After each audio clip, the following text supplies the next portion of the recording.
Një pjesë të kosovarëve tiklin në Turqi, i përzonë në Turqi, do të thënë.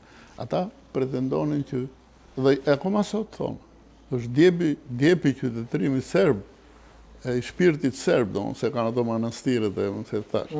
Do të thënë, serbët akoma se kanë parë, Miloševići me këtë po fiton.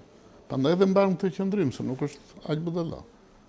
Unë kam dëgjuar, kur i tha njerë Kalaballikut në miting, që shikon, mos u ankoni për qëndrimin tim ndaj Kosovës. Kanë miq shumë të mëdhenj. E kështë fjallën për Amerikën. Është Amerika më rabatyre, unë s'po luftoj me Kosovarët, unë po luftoj me Amerikanët.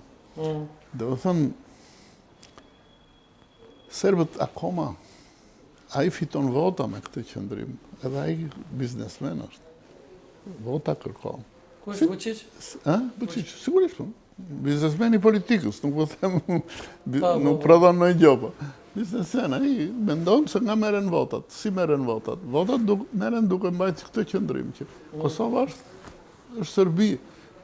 Ne se jemi dakord nuk do të pranojmë kur. Një lojë si që... Zoti Kurti në Kosovë, si i merë votat. Ja ma duke të thëmë që ne vendosim, ne si du mas Amerikanët... Dhe vërteta është krejt ndryshe. Jo, së është ndryshe. Po prishet dhe edhe po e bënë se tani. Por se bën do të hapur. Edhe po e bën kështu, ja, kundërshton, nuk pranon këtë... Pse mendon që eftu në tash në Amerikë? A eftu? Pse mendon që eftua në Amerikë? Se ftoj njeri në Amerikë, shkoj vedej. Po, ha? Po, sigurisht. Ka ta kuca njërës, sigurisht a i nuk është kryeministër i një vëndi, po nuk se eftoj qeveria Amerikanë. Jo, ha? Jo. Se dëgjuam, ca kongresmen kishtë taku. Nuk e takuj në njëri nga departamenti ose nga shtëpia e bardhë, jo, po. Po shpesher është përflit, dhe më thonë në emisionin tim nga ish kryeministri Haradinaj, po dhe shumë njerëz tjerë që dyshojnë, dhe më thonë, në pikpamjen në natyrën e Zotrit Kurti, sa ka qenë i burgosur politik në Serbi. Çfarë mendoni ju?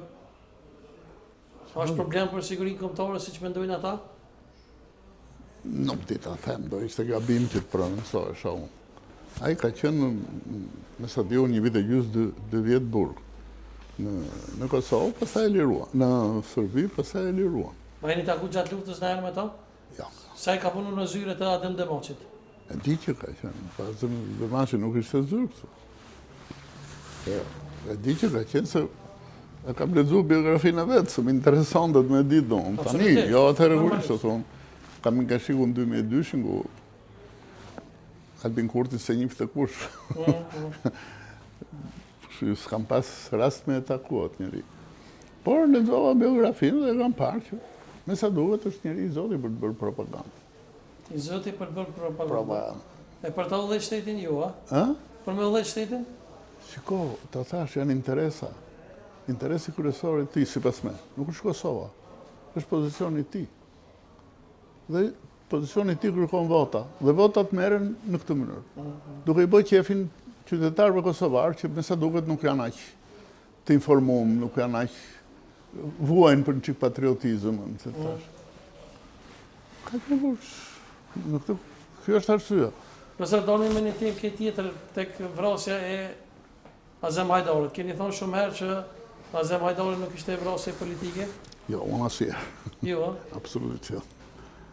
Për shka, do më thonë ti ke thonë që nuk është vra nga shteti. Azem, jo, nuk është vra nga shteti, se në shteti isha unë atëherë, isha Fatos Nano, nuk kishim asnjë interes.